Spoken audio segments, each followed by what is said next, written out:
আসসালামু আলাইকুম সম্মানিত ক্রেতা সাধারণ, আপনাদের সকলকে জানাই গ্রিন পাওয়ারের পক্ষ থেকে শুভেচ্ছা। এটি আমাদের নতুন সোলার ডিহাইড্রেটর। আমরা আগেরটিকে সম্পূর্ণ ভেঙে নতুন করে ক্যাপাসিটি বাড়িয়েছি, প্লাস এটার গুণগত মানটাকে আরও ইমপ্রুভ করা হয়েছে। এটি সম্পূর্ণ 3 feet by 4 feet by 2 feet আছে। আর পুরা সোলার ডিহাইড্রেটরটাকে ইউভি পলি দ্বারা প্রোটেক্টেড করা আছে, যাতে সূর্যের অতিবেগুনি রশ্মি যেটি রয়েছে সেটি সরাসরি খাদ্যে না লেগে খাদ্যের গুণগত মানটাকে নষ্ট করতে না পারে। সেজন্য আমরা এখানে 200 মাইক্রনের ইউভি পলি প্রোটেক্টেড পলি ইউজ করছি। আর ভিতরে আমরা 10টি ট্রের ব্যবস্থা করেছি। এবারে ট্রেগুলোকে আমরা ঈদের পরে যখন বাণিজ্যিক উৎপাদনে যাব তখন স্টেইনলেস স্টিলের ট্রে আমরা ব্যবহার করব। আপাতত যেহেতু পরীক্ষামূলকভাবে আমরা চালাচ্ছি এবং আমরা স্যাম্পলগুলোকে উৎপাদন করার জন্য ভিতরে শুধুমাত্র নাইলনের নেট আমরা ব্যবহার করছি, যেটা ফুড গ্রেড।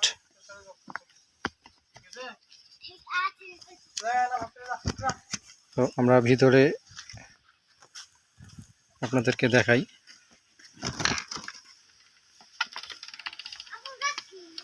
দেখুন, ভিতরে আমরা আজকে এখানে ব্যবহার করছি অঙ্কুরিত ছোলা। আপনারা জানেন সাধারণ ছোলা এবং অঙ্কুরিত গম ছোলার মধ্যে পুষ্টির একটা বিশাল তারতম্য রয়েছে, এই জন্য আমরা অঙ্কুরিত ছোলা ব্যবহার করছি। আমরা ছোলাগুলোকে অঙ্কুরিত করে তারপরে এই ডিহাইড্রেটরের মাধ্যমে শুকাচ্ছি।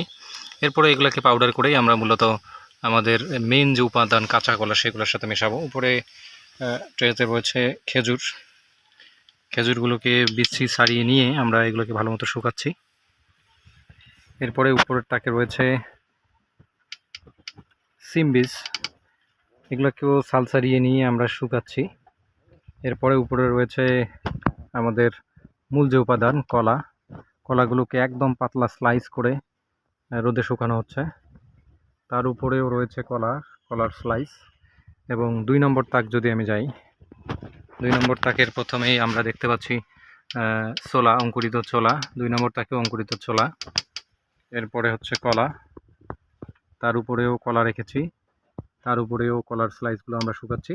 আর আমাদের বাকি যে উপাদানগুলো রয়েছে এগুলো কিন্তু আমরা একদম পাউডার করে ফেলছি অলরেডি। আগের যে সোলার ডিহাইড্রেটরটি ছিল আমাদের, সেটির মাধ্যমে শুকিয়ে আমরা পাউডার করে ফেলছি। তো এই হচ্ছে আমাদের সোলার ডিহাইড্রেটর, যেখানে আমরা একদম সম্পূর্ণ হাইজিন মেনে এবং সমস্ত স্বাস্থ্যবিধি মেনেই আমরা আমাদের পণ্যগুলোকে উৎপাদন করব।